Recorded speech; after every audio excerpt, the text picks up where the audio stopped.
Well, good evening, everyone. I'm Kevin Hatfield, the Interim Assistant Director for Academic Initiatives with Residence Life and Adjunct Assistant Professor with the History Department. And on behalf of University Housing, I'd like to welcome all of you to the McLean Lounge in the Hamilton Complex this evening. Our community conversation topic this evening has been titled The Science and Psychology of Psychics, Prestidigitation or Extrasensory Perception. And the Community Conversation Series is a living learning initiative of University Housing. And this particular panel was produced by the students of the Hamilton Think Tank, which is one of two student academic groups in the residence halls that produces the Community Conversation Series. And we have 6 of these panel discussions each term. I'd also like to acknowledge our co-sponsors that make this possible. We're in our 5th year of Community Conversations. The Robert D. Clark Honors College, the Oregon Humanities Center, and Undergraduate Studies have generously collaborated with University Housing over the years to make this possible.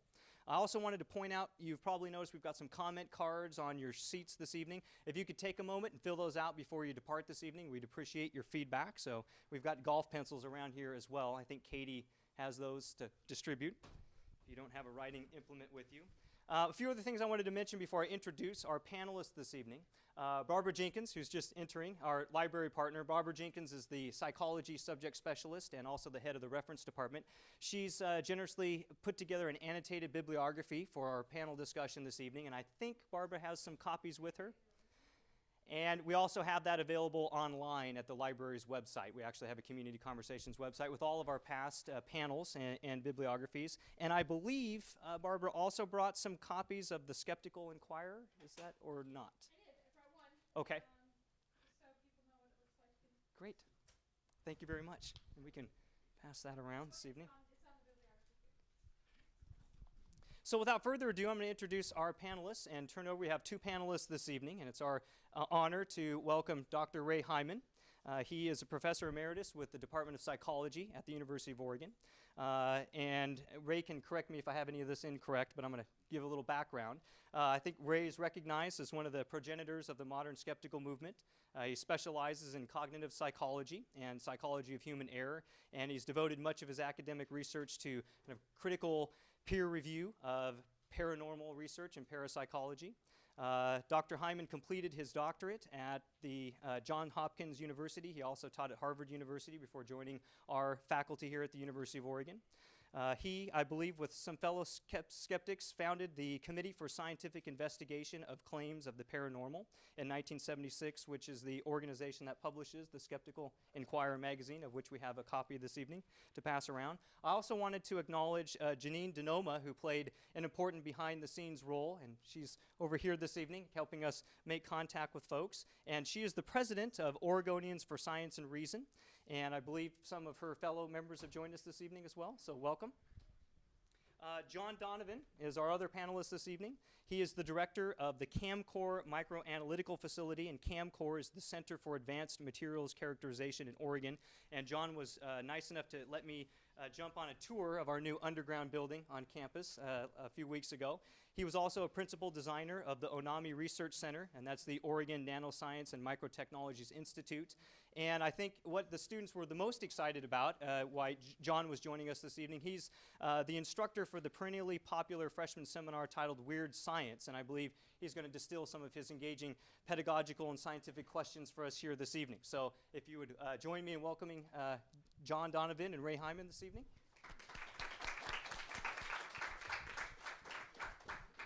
It's all yours. All right. Thanks, Kevin. Do I need to use the microphone and hold that? And if you need me, I can hold it for you as well. So. Well, thank you. I'll try to keep this at the right distance for you. I wanted to further establish my credentials in the area of the paranormal. I have none. Dr. Hyman is the expert here, but I did want to do an introduction because I am a chemist and I work on scientific problems, and sometimes these problems are fairly difficult. I think the ones in the field of psychology are beyond me. It's a very complex field and a lot of discoveries being made all the time, but I think that there's a general kind of application of the way that we can think about some of these things that might actually be fruitful. And so I'll start off by asking, have any of you ever heard of the scientist Rupert Sheldrake? Anyone ever heard of Rupert Sheldrake? Anybody? No? Well, he's done a lot of investigations, and one of the things that you may have even experienced yourself, has any of you ever, have you ever been in a room and like you all of a sudden had this sensation that maybe someone was staring at you behind you? Anyone raise your hand if you felt that? Yeah, a lot? Okay. Well, so you can imagine, you know, that, and when you get that feeling, what do you do? What do you do? When you turn around, yeah, okay. Well, imagine that you're someone else in that room, and, you know, you're just staring off into space or something, you know, not doing anything particular, and out of the corner of your eye, you see somebody starting to turn around to maybe look at you. What are you going to do? You're going to look at them. And so what do they see when they turn around? Okay, so here's a problem already.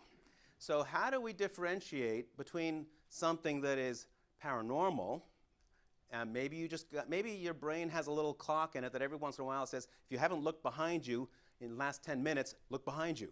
And it, you know, it does that because it might be a good reason, okay? Now you can also imagine an evolutionary explanation for being able to tell if somebody's looking at you from behind. Why might that be useful? What possible usefulness could it be if you knew that someone was looking at you? You're being hunted or something. So, yeah, someone's preying on you maybe, or an animal or another person or something like that. Anything else? Any other reason? I mean, somebody might want to mate with you. That might actually be a good thing to know if someone's interested in you. Okay, you could imagine that there could be scenarios where this could be something that could be useful, could actually evolve. Question is, what's going on here? So what I'm going to do is talk a little bit about this tonight. And so I'm going to subtitle my talk, Thinking Critically About Weird Things, because there's a lot of weird things in the world, and we'd like to understand them better. There seems to be a real lack of common sense in the world. So I'm going to ask us to use our uncommon sense and to evaluate unusual claims. Why might it be important to evaluate claims about what we know? What's the value in that? Well, I mean, I can think that there's some people say the world is warming, the climate's changing.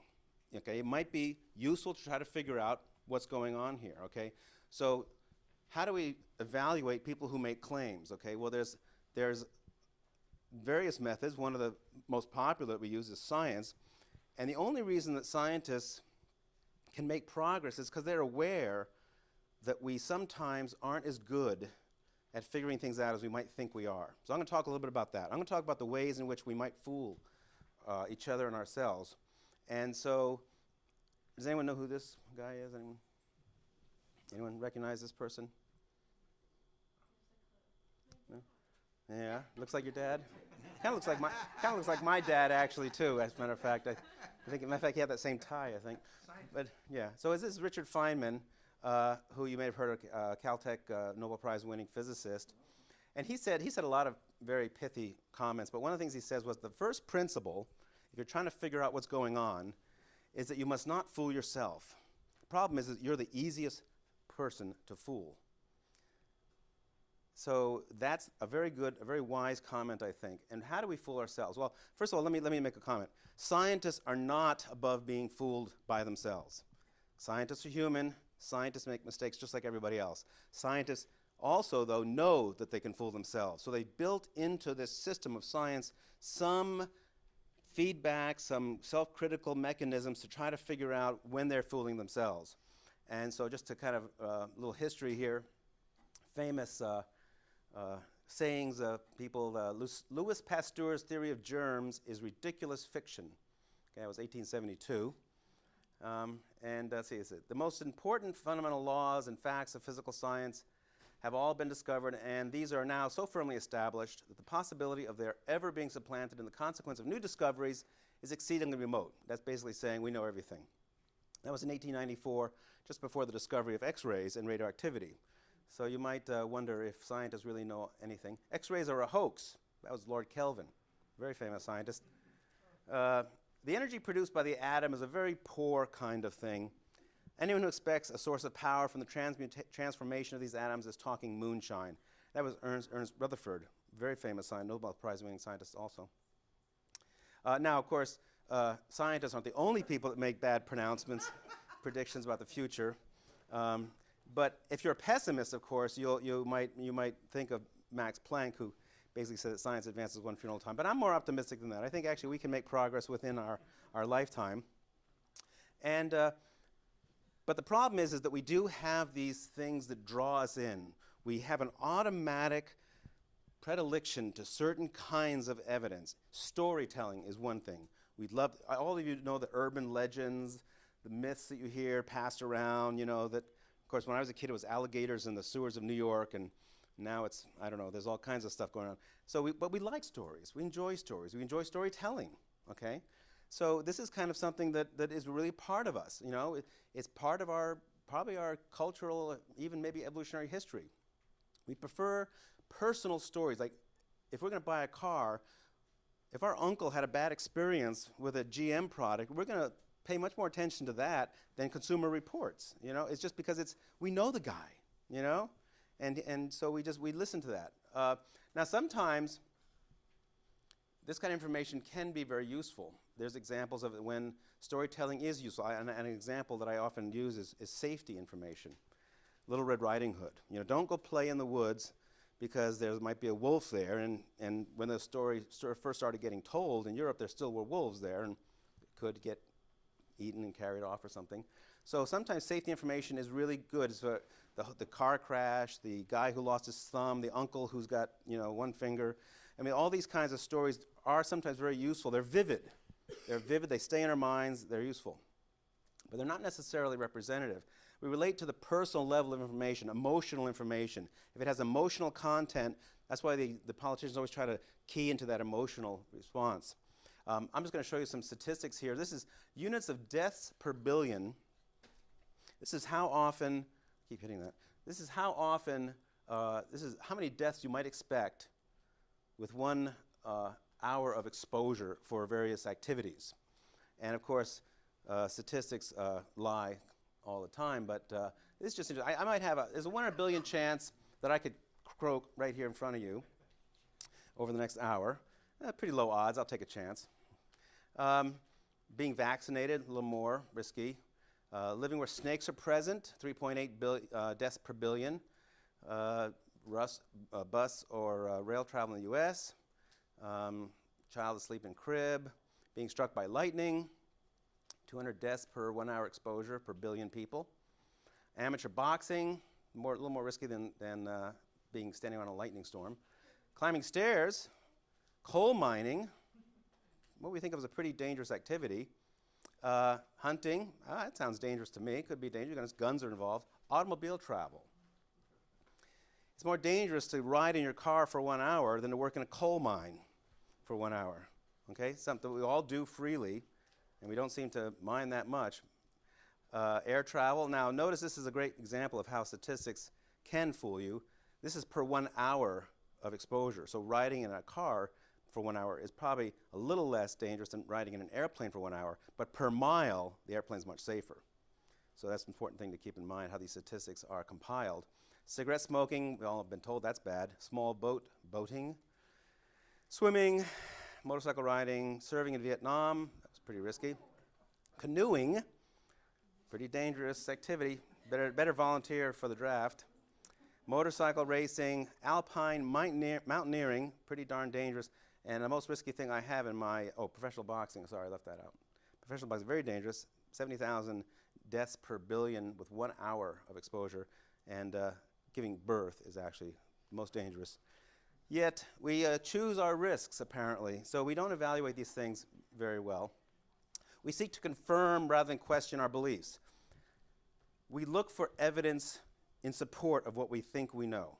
It would be just as effective a mechanism to look for disconfirming evidence. We could look for evidence to the contrary of what we believe. It would be just as effective a strategy, yet we don't do that. We look for confirming evidence. And in science, if you can't do that, you're in trouble. Of course, other scientists may help you in that endeavor. We're pattern-seeking animals. We always ask, why does the phone always ring when I'm in the shower? We don't ask, when you're not in the shower and the telephone rings, damn, I'm not in the shower, what's going on here, We look for these patterns. These patterns are very useful most of the time. It really provides us with a lot of predictability. But we have built-in biases that can steer us wrong. And I'm going to talk about a few of those. Let's see. Okay, so one of the things that is kind of, I think, probably important to think about is that we have built-in biases and we may not even be aware of it. How many people here think that primitive peoples generally lived in a peaceful, nonviolent relationship, harmonious with nature? How many people here think that? Anybody think that? You know, primitive peoples. You know, indigenous, you know, before civilization.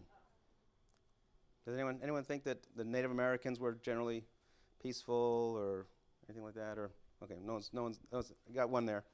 Okay, well, people tend to have certain ideas about it, but depending on built-in biases. Okay, conservative people would tend to say, no, people were brutal, and then we needed to be told how to behave. And liberals tend to resist that, say, no, we're innately good. Okay, and so people look for these, have these built-in automatic reactions. If you look at like climate change or evolution, you see people that are conservative tend to resist things that imply change. People who are liberal, have liberal biases, tend to believe that anything can change is good, or change can happen easily, or we can all be changed. We can all self-make ourselves, remake ourselves. So these are built-in biases that we all have to be aware of. And Bertrand Russell said that if a man is offered a fact which goes against his instincts, he will scrutinize it closely, and unless the evidence is overwhelming, he will refuse to believe it. If, on the other hand, he's offered something which affords a reason for acting in accordance to his instincts, he will accept it on even the slightest evidence. So that's, I think, worth pondering. There's the whole issue of coincidence. We've all known about the lottery, casino games. There's something that they call the gambler's fallacy. How many people have played the lottery, have bought a lottery ticket? Yeah. Okay. How many people here have taken a statistics class in statistics? Okay. Well, that's a little disconcerting. These games are set up to guarantee that the house is always going to win a certain percentage. I mean, that's just the way it is. They wouldn't be in that business if they weren't assured that they were going to win. But we have a really bad tendency to think in terms of things as happening with certain kinds of momentums or intrinsic behaviors in them. So for instance, if we've rolled like a bunch of heads in a row, you know, coin flipping, coin tossing, or we roll a bunch of sevens in a row, we tend to think that we're on a roll, so to speak. We tend to think that, well, the next one's more likely, I'm on a winning streak. And in fact, dice and coins don't have any memory. Every time you flip that coin, it's 50-50. But when we get a string of heads or a string of tails or whatever numbers on the dice, we tend to think that there's something going on here. And that's, again, part of I think Ray will talk about this a bit. So I also call it the National Enquirer effect. There's we evolved in very small groups. We know this from archaeological history, where nothing much happened. You know, you kind of live with the same group of people, and, you know, this guy might die or this person might get born, but not a lot of things happen. But when you live in a planet with 6 billion people and global communication, there's all kinds of stuff that just seems so outrageous to us. And so you pick up the copy of the National Enquirer, and yeah, they make up most of the stuff in there, but some of the stuff is actually real. Because if you have that large a sample size, you can find something weird going on someplace in the world. There's 6 billion people. Somebody's doing something really stupid that day. You know, you can be pretty sure of it. So anyway, I won't go into the thing, but let me just show you this. Okay, now, and I'll show you one other problem we have. I'm going to show a video. Let's see if I can get this to fire up. And this is a bit of a test here, okay? And actually what I'd like to do,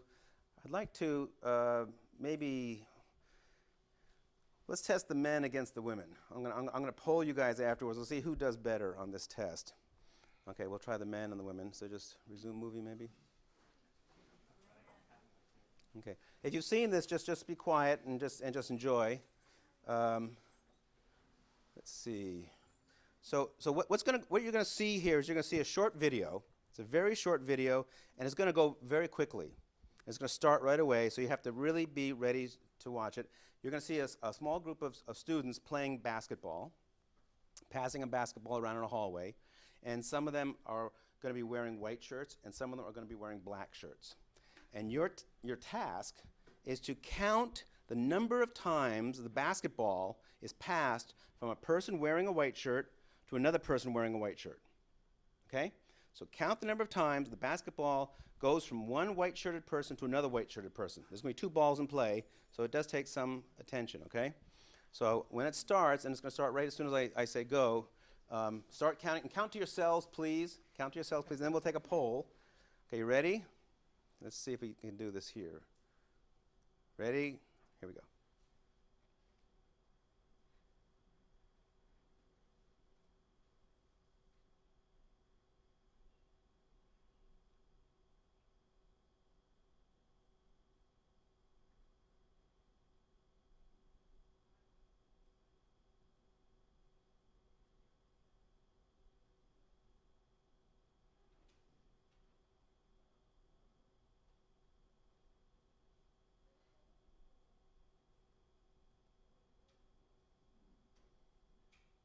Okay. So, well, let's just do the group as a whole first. How many people saw 16 passes? 16 passes. Okay. Not a lot. How many people saw 17 passes? About the same amount. Anybody see 18 passes? 18? Counted 18? Okay. Well, the correct answer is 17. However, how many people saw the gorilla? How many people saw the gorilla? How many people... How many people did not see the gorilla? That's more than half. All right, that's a little disconcerting. All right, well, okay, now I want you to pay attention this time, okay? You were paying attention? You didn't see the gorilla? All right, let's try it again here. Pay attention. Ready? Okay, this time, don't count, okay? This time, don't count. Same video.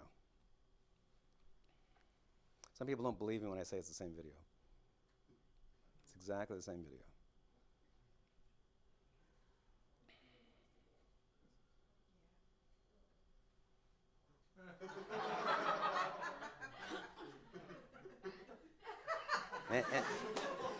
You didn't see that? Okay. No. Okay. All right. All right. Well, now, and that's normal. It's actually normal. About half the people who see that video don't see the gorilla. And I want you to think about the next time you're on a jury trial and someone's giving eyewitness testimony. All right? Okay, good. Here, Kevin, you want to go ahead and just minimize it back to the PowerPoint? Yeah. Okay, so we don't see as much as we think we're seeing. Okay, but you might say, well, I was distracted.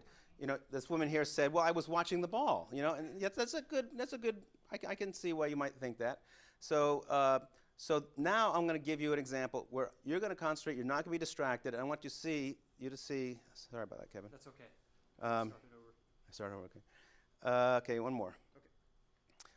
Okay. Okay. Those 2 tables. Are they the same size and shape? And there's no distraction here. Just look right at those 2 tables. Are those 2 tables the same size and shape? Yes. How many people say no? No? How many people say yes? Yeah? She's learning here. Well, they are exactly the same size and shape.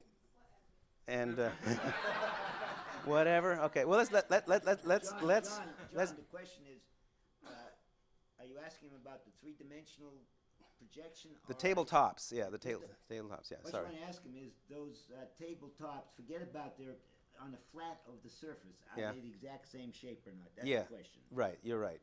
I'm sorry. The question is, as a flat let me go up here. design on the paper, are they exactly equivalent or not? Yeah, let me see if I go like this. I think I can do this here, because we have a skeptic in the audience, and that's good. So here's this little bar here. I'm going to put this right here, and that's the table, right? So I'm going to take this here. I'm going to move it over to here. I'm not going to change the size or shape, and I'm going to go over here to the rotation. Where's the rotation doohickey? It's a new version. Kevin, you know where the rotation tool is? It's off the edge? No, on the actual circle, maybe. Oh, just grab it like that, maybe? Okay, let's see. Whoops, that's not right. Oh, yeah. Yeah, well, no, I think I'm changing the length of it, yeah. Yeah, there's a rotation tool that and if I rotate this tool, I wish I had it. Oh, Jan, here it is. let's Here, do it here it this is. way. No, that's not it. Let's do it this way. Okay. Ray's got a better one. The, Oh yeah, no, the Ray's got an overhead here. I'll pull up the overhead here wait a minute, because I gotta want find people to my, believe this. Oh, I don't have the. I'm not used to the newer version here. I gotta find the. Here it is. Here, you can Good. put that over the No? top of this. You got it? It's the. I lost the transparency part.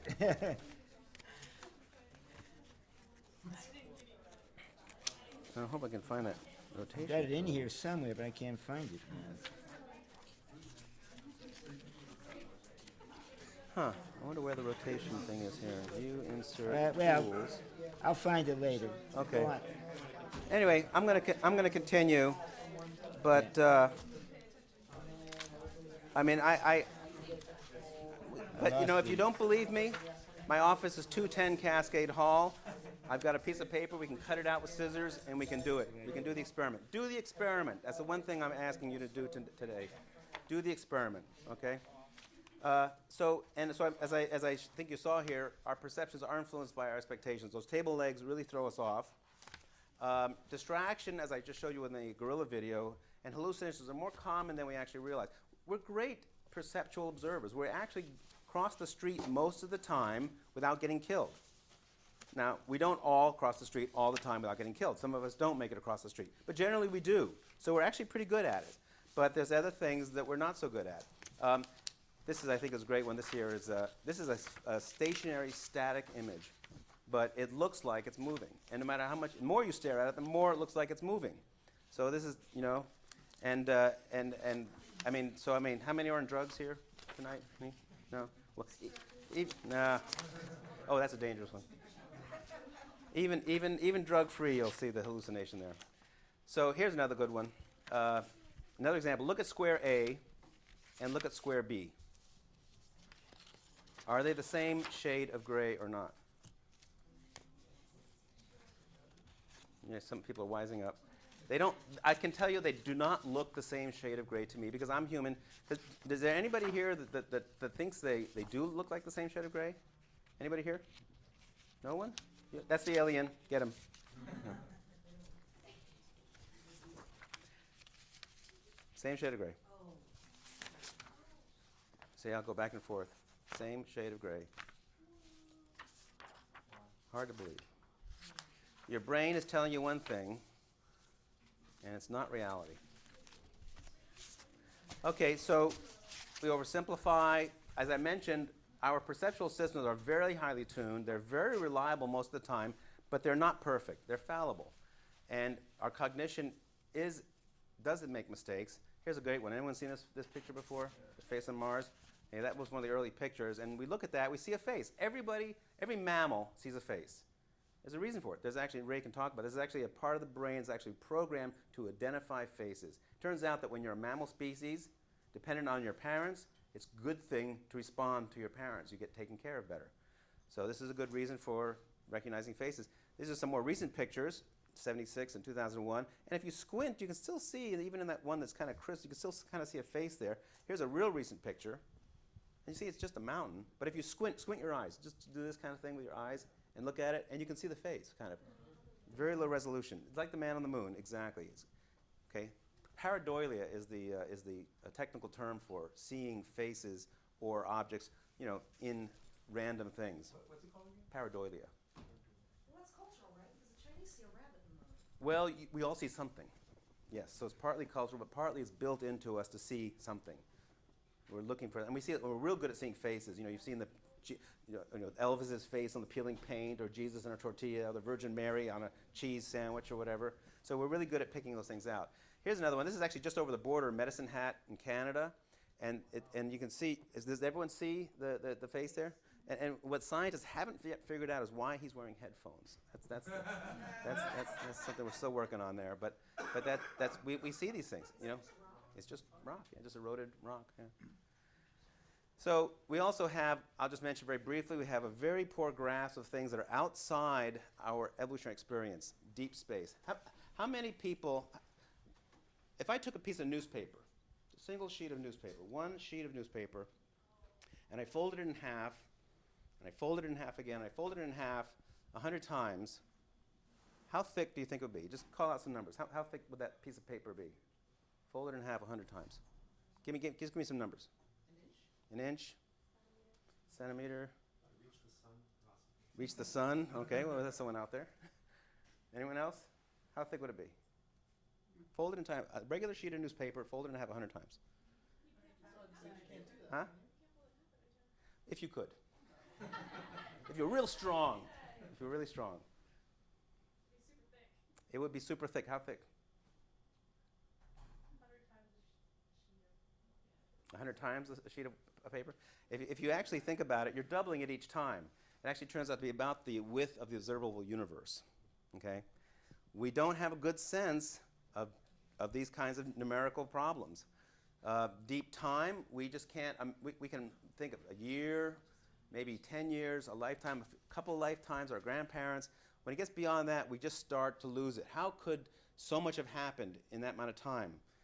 It's one of the problems that you learn to overcome when, yeah. I'm confused about the newspaper thing. Oh, okay. It wouldn't just be 100 sheets of newspaper. No, because when you fold it in half, it's twice as thick, right? It's 2 sheets, right? Yeah, 2 sheets. Now you fold it in half again. How many sheets is it? 4. Right. Fold it in half again. 8. Again. Okay, so it doubles every time. So that's why it gets thick real quick. Because as soon as it's like a mile thick, now it's 2 miles thick, and then, you know. If you work at it backwards, it's a little easy to see. If you he's ending up with the this diameter of the universe. You're saying basically. Yeah. The fold before the last fold is half the distance of the Universe. Yeah. thing. Fold once more. If you could work your way backwards, you could see. But there are a lot of psychological reasons why we go forward, and by moving forward, you can only do so much in your head. So you simulate in your head about the first few folds, which is very, very small. Right. And then you extrapolate, you jump. But we don't extrapolate in a we don't understand. It's not built into us in an exponential fashion. We extrapolate sort of in a linear fashion. That's Yeah. Yeah. That's right. the technical term for this is anchoring. Okay. We're anchored with our last. And it's also why I think we don't really have appreciation for a $4 trillion deficit, a debt. You know, I mean, it's a hard number to get to think about. Deep science.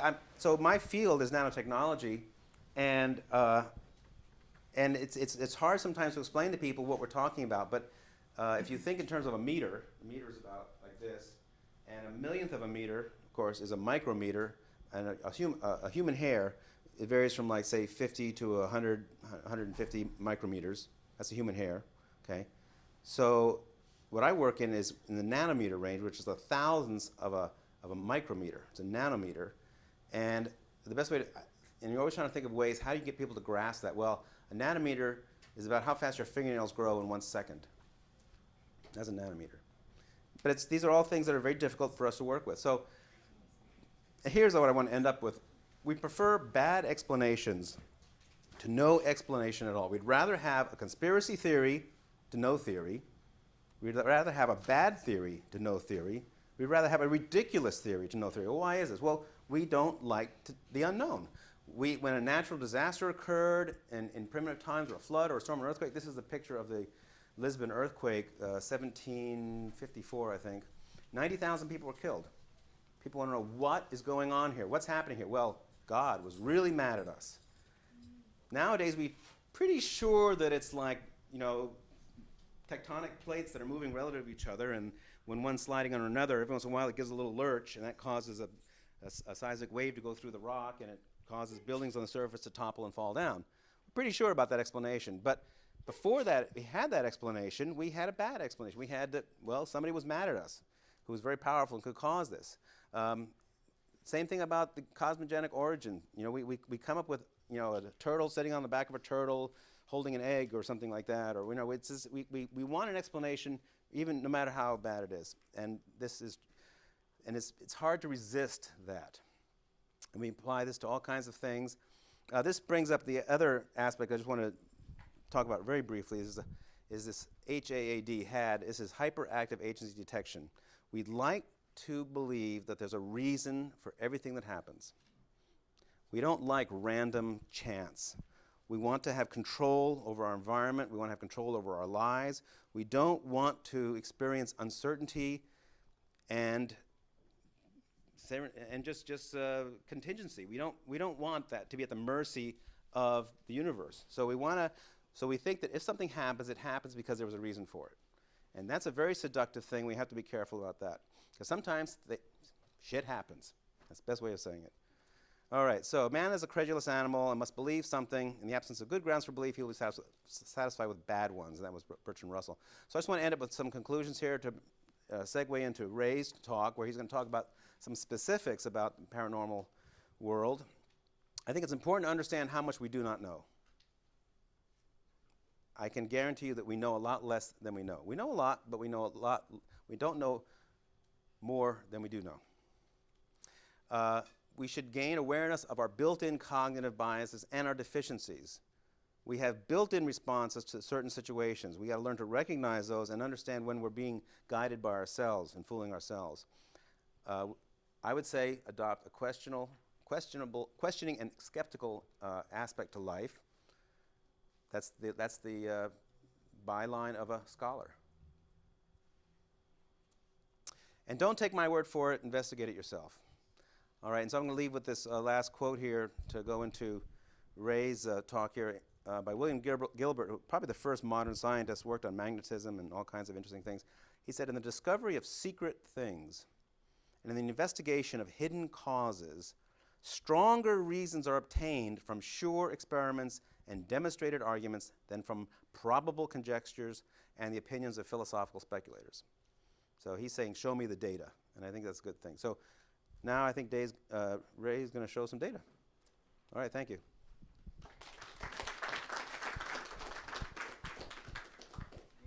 We're running a little late. Excuse me. By the way, is there water around? There is.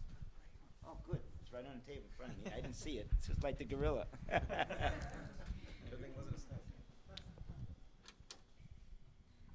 While he was talking about the Roger Shepard's tables illusion, Roger Shepard, by the way, is a very, very clever psychologist, and he created this illusion about 1980, something like that.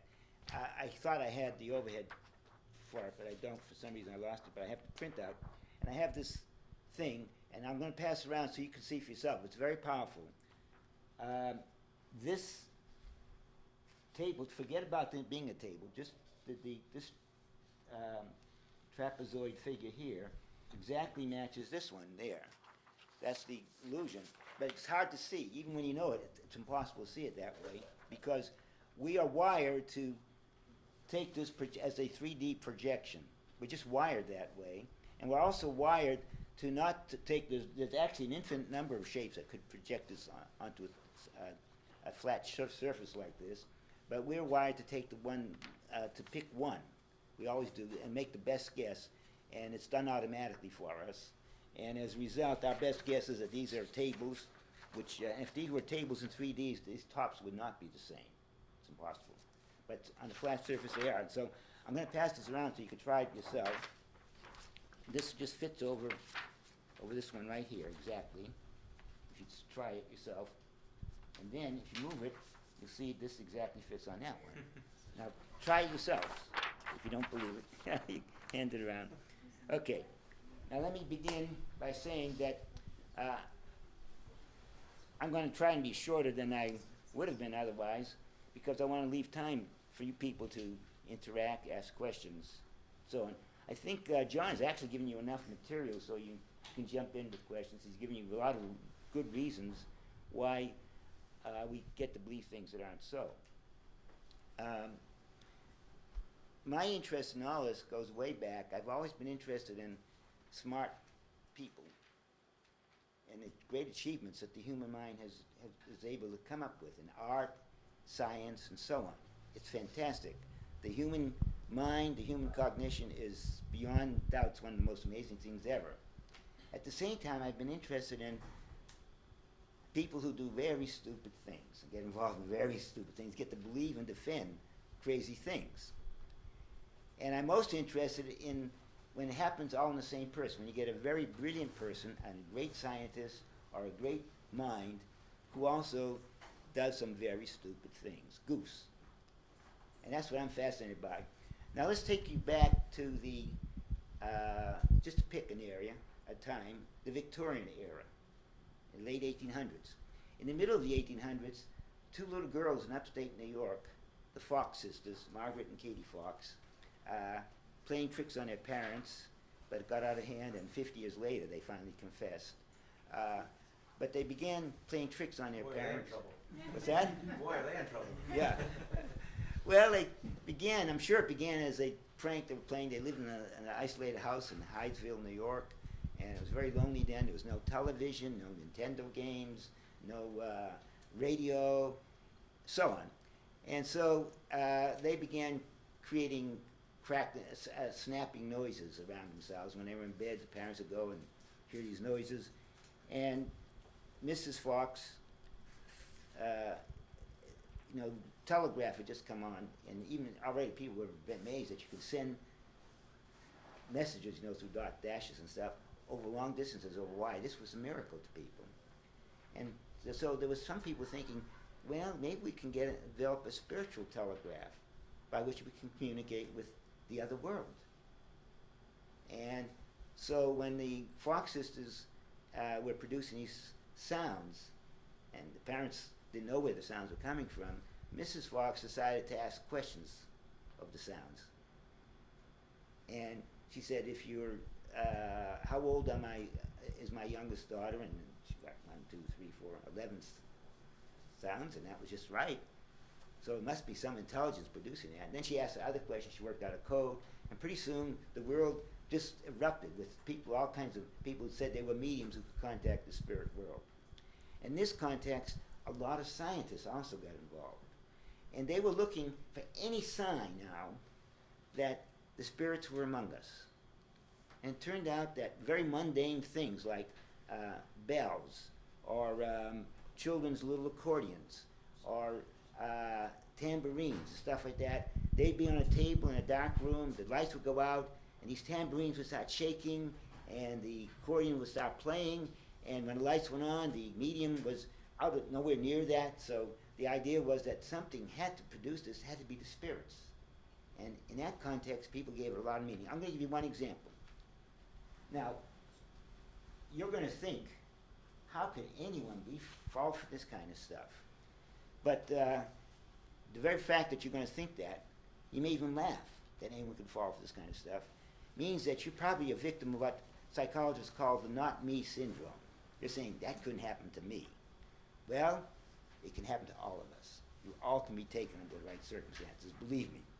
And if you don't believe me, come see me. I'd like to take advantage of you.